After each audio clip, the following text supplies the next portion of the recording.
Good morning, everyone. I'll be talking on radiation therapy for cholangiocarcinoma.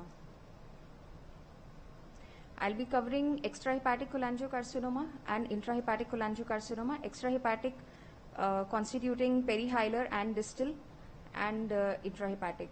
And radiation therapy in adjuvant setting, definitive setting, neoadjuvant setting, and palliative setting. I'll be discussing our institutional data first. We identified hilar cholangiocarcinoma cases post-resection of 28 cases. These were from 2012 to 2019. And a median age of 55.5 years was there, ranging from 33 to 74 years. And majority were male, 18 out of 28. And raised bilirubin was there at presentation in almost 23 cases out of 28, and bilirubin ranged from 22.4 to 24.9 milligram per deciliter. So preoperative PTBD was done in 19 patients. So after PTBD, resection was done, and the pathological characteristics were as follows. Liver infiltration was seen in 22 patients. Cirrhotic liver was there in 4 patients. Positive resected margin in 4. Perineural invasion in 27 patients. Lymphovascular invasion in 13 patients. Most of the patients had T2 tumor, that is in 21. T1 was in 3 patients and T3 in 4 patients. N0 was 14 patients, N1 in 13 patients. And adjuvant treatment was given in 12 patients, with most of the patients receiving adjuvant chemotherapy of gemcitabine, gemcitabine cisplatin, or gemcitabine capecitabine based in 8 patients, and chemoradiation was used in 4 patients. 12 out of the 28 patients had recurrence, and the time to median time to recurrence was 14.2 months, ranging from 8.97 to 24 months. So most of the patients recurred within 2 years after surgery. The site of recurrence was identified on CT, MRI, or PET-CT, and it was locoregional in 10 patients. And locoregional recurrence constituted hepaticojejunostomy, liver cuttage, or lymph nodes involving periportal, portocaval, peripancreatic, or paraaortic lymph nodes. And distant metastasis was seen in 2 patients, which included peritoneum in 1 patient and liver and spleen in 1 patient. So what we see here is cholangiocarcinoma is more of a locoregional disease. So even after resection, there is a risk of developing locoregional recurrence at follow-up. These recurrences were detected on radiological imaging, and FNA or biopsy proven recurrence was there in 4 patients. In some patients it was attempted, but it came out to be negative. But on radiological basis of recurrence, patients were treated. Special stains were available in 2 patients, and PD1, PDL1 were negative in 2 patients. MSI was positive in 1 patient. Salvage treatment was given in 8 out of the 12 patients, and it was salvage chemotherapy in 5 patients. Salvage chemotherapy along with chemoradiation in 3 patients. Follow-up was a median of 20.6 months, and it ranged from 0.3 to 115.1 months. So based on this, this survival graph was prepared for a recurrence-free survival. It was taken from date of resection to date of recurrence, and here recurrence was taken as the event. Here what we see is 1 year recurrence-free survival was 90.5%, and 2 year recurrence-free survival was 36.7%. Likewise, we estimated the overall survival. Here in this case, it was estimated from date of resection to date of death, or the last follow-up date. And here death was taken as event. So here in this case, 1 year overall survival was 85.3%, and 2 year overall survival was 64.2%. Another group of patients, intrahepatic cholangiocarcinoma, post-resection, 7 patients were identified. So we have more of hilar cholangiocarcinoma cases as compared to intrahepatic cholangiocarcinoma. Here in this case, 4 were males and 3 were females. CA19-9 was raised ranging from, ranged from 0.8 to 2598.4. Most of the, all patients had normal bilirubin at presentation as compared to hilar cholangiocarcinoma, where most presented with jaundice. On pathological examination, it was mass forming in 5 patients, infiltrating in 2 patients. And the tumor size ranged from 5 to 14 centimeter. Liver infiltration was seen in 7 patients and 1 patient had positive margin. Perineural invasion was in 5 patients, lymphovascular invasion in 5 patients. There was no T1 patient, all were T2 or T3, mainly T2.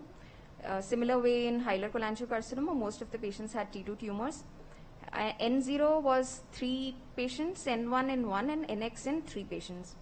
Adjuvant treatment was given in 3 patients out of the 7 patients, and it was mainly chemotherapy, gemcitabine, cisplatin or gemcitabine, capecitabine based. And 5 patients developed recurrence at a median of 7.9 months, ranging from 3.2 to 14.1 months. Here in this case, intrahepatic cholangiocarcinoma, the sites of recurrence were liver and periportal lymph node in 1 patient, periportal, peripancreatic, portocaval, celiac and retroperitoneal lymph node in 1 patient, liver cuttage, remnant liver in 1 patient, portocaval lymph node in 1 patient, liver and paraesophageal lymph node in 1 patient. So these patterns of recurrence guide us in treating patients after surgery. So the adjuvant treatment needs to be directed at preventing relapse in these areas.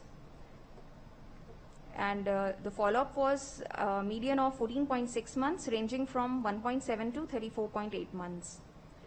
And 2 patients were alive with no evidence of disease, 3 patients were alive with disease, and 2 patients had died. So from this data, we see that most of it can be both locoregional and distant recurrences. Now coming to the evidence that is there for adjuvant chemotherapy followed by chemoradiation, this is a phase 2 intergroup trial. It included extrahepatic cholangiocarcinoma and gallbladder carcinoma. And here in this case, R0 resection was there in 68.4% and R1 in 31.6%. And the patients were enrolled for this protocol, adjuvant chemo followed by chemoradiation, in case the patients had T2 to T4 or N positive or R1 resection. Adjuvant therapy was given with 4 cycles of gemcitabine and capecitabine, followed by external radiotherapy, 52.5 gray to 59.4 gray in 25 to 33 fractions, with concurrent capecitabine. And this intensity modulated radiation was given to the preoperative tumor bed and regional nodal regions, that is celiac, portal vein and retropancreaticoduodenal. This 2-year estimate of overall survival was 65% in all patients, extrahepatic and gallbladder cancer.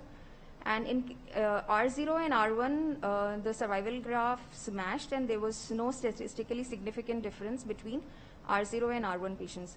So by using adjuvant treatment, R1 patients can achieve a survival rate equivalent to R0 patients. Comparing bile duct and gallbladder cancers, in bile duct it was 2-year estimate of 68%, and in gallbladder it was 56%. And 2-year disease-free survival was in bile duct 54% and gallbladder 48%.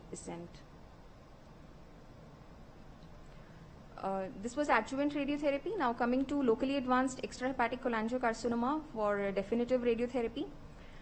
Here in this study, 24 primary cancer patients and 6 relapse patients were given external radiotherapy, 48 gray, ranging from 32 to 78 gray, and 60% of patients received chemotherapy as well. So 1 and 3-year progression-free survival were 38 and 16%. And 75% of the relapse was metastatic here. So it was suggested that before starting radiotherapy, it's better to give induction chemotherapy to control the micrometastasis first, and then give radiation in patients who do not progress on chemotherapy. So this is an option in locally advanced extrahepatic cholangiocarcinoma by giving chemoradiation. Another way of giving radiation is SBRT along with chemotherapy in this locally advanced hilar cholangiocarcinoma. In this trial, tumors less than 6 centimeter unresectable cases were taken. 6 of these patients had hilar lymph nodes as well, and stenting was done, followed by SBRT, 30 grain 3 fractions with gemcitabine weekly, and a radiological response of 80% was seen, which constituted complete partial response and stable disease. Median overall survival was 35.5 months and time to progression was 30 months, ranging from 1 to 51 months, and 2 and 3 year overall survival were 80% and 50%. So mainly grade 1, grade 2 toxicity were seen, GI symptoms and leukopenia, and late toxicity was seen in 30% patients involving duodenum, and on follow-up distant metastases were seen in 6 patients. Here in this case, SBRT for inoperable flat skin tumors. After biliary drainage, SBRT with 32 to 56 gray, 3 to 4 gray per fraction and 3 fractions per week. And chemotherapy was given before and after SBRT. And only in post-radiotherapy group in 4 patients. So the median overall survival was 33.5 months, ranging from 6.6 to 60.4 months.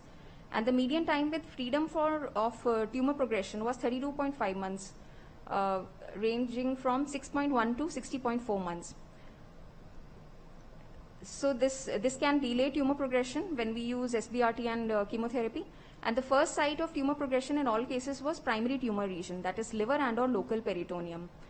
So 2 patients with had liver metastasis on follow-up, and mainly grade 1 and grade 2 symptoms were there as toxicity, and there were no late effects.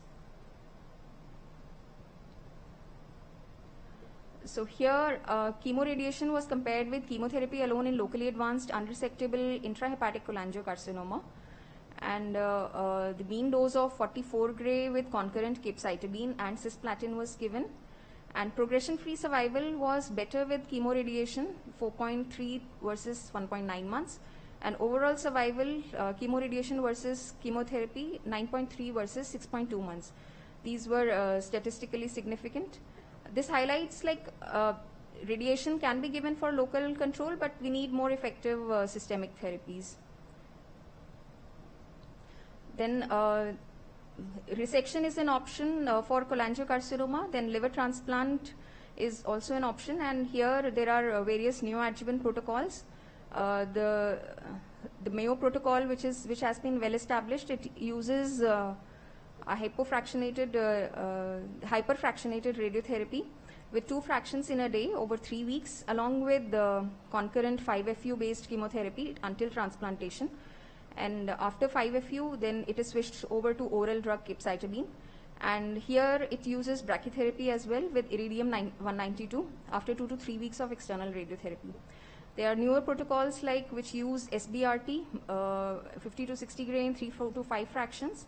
And after SBRT, patients are put on capecitabine until transplantation.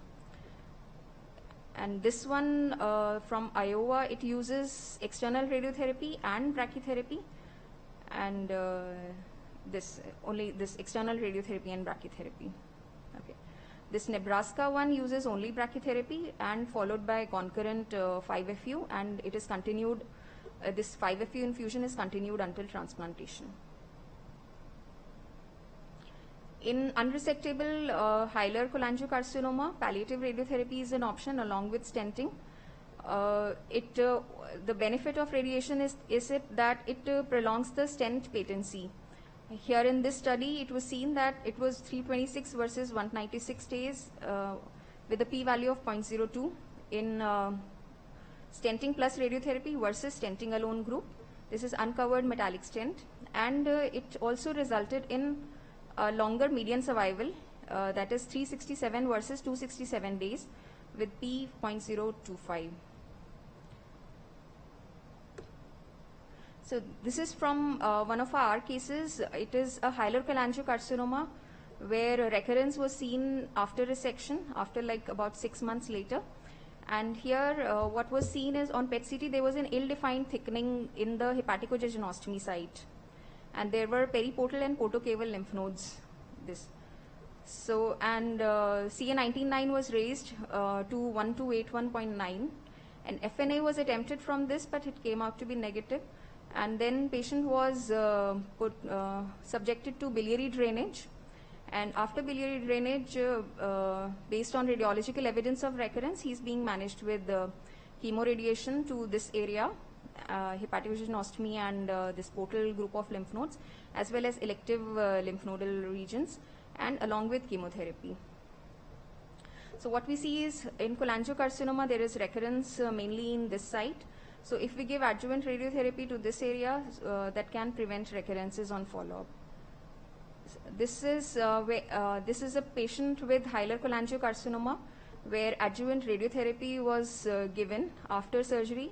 After surgery at about 6 weeks or so, where after complete wound healing. So the hepatococcygeanostomy anastomotic site is covered with some margin around it, and portal vein is delineated and expansion is given around that area. So this area is electively irradiated, and aortic lymph nodes, aorta with expansion, and this area is electively irradiated, and this is the pre-op tumor bed. So this volume is irradiated along with concurrent chemotherapy. So the paraortic lymph nodes are covered up to lower border of L4, and so this is how the sparing of normal tissues with this low dose area converging to prescription dose around the target. And this is how adjuvant radiotherapy can help patients with hilar cholangiocarcinoma patients. So this patient has done well. He's completed 2 years of follow-up after radiation, and he's not had any locoregional or distant recurrence. Patient was treated with chemoradiation, and after that he was given 4 cycles of adjuvant chemotherapy. Another modality of radiation, that is SBRT for intrahepatic cholangiocarcinoma.